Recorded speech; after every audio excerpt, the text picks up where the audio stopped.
Hello everyone, welcome to my new blog.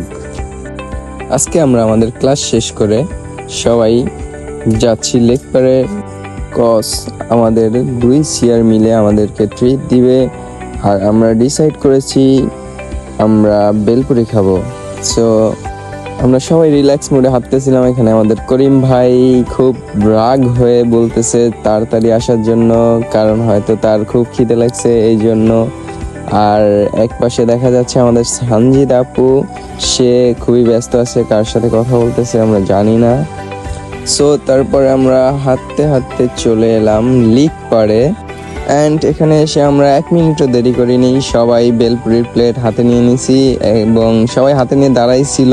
আমি খাওয়া শুরু করে দিছি।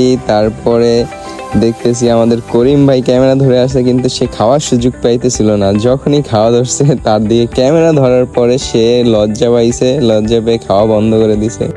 আমার প্লেটে ঝাল কম হয়ে গেছে, তাই আমি আবার ঝাল আনতে গেছি।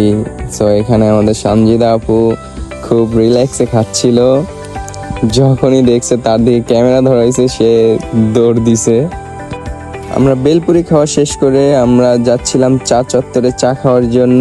এদিকে আমাদের ওয়াসিম ভাই পিছনে হাঁটতেছে আর আমাদের ভিডিও করতেছে। তারপরে চলে আসলাম আমরা চা খাওয়ার জন্য। চার অর্ডার দিছি, চা আসতেছিল না, আমরা সবাই ওয়েট করতেছি কখন চা আসবে। এখানে আমাদের শোভা আপু ফোনে কথা বলছিল আর আমরা সবাই চুপ করে বসেছিলাম। তারপরে চা চলে আসলো, আমরা খাওয়া শুরু করলাম এবং আমরা দেখতেছি ওয়াসিম ভাই চা খাওয়া রেখে আমাদেরকে ভিডিও করতেছে। আজ এই পর্যন্তই, আল্লাহ হাফেজ।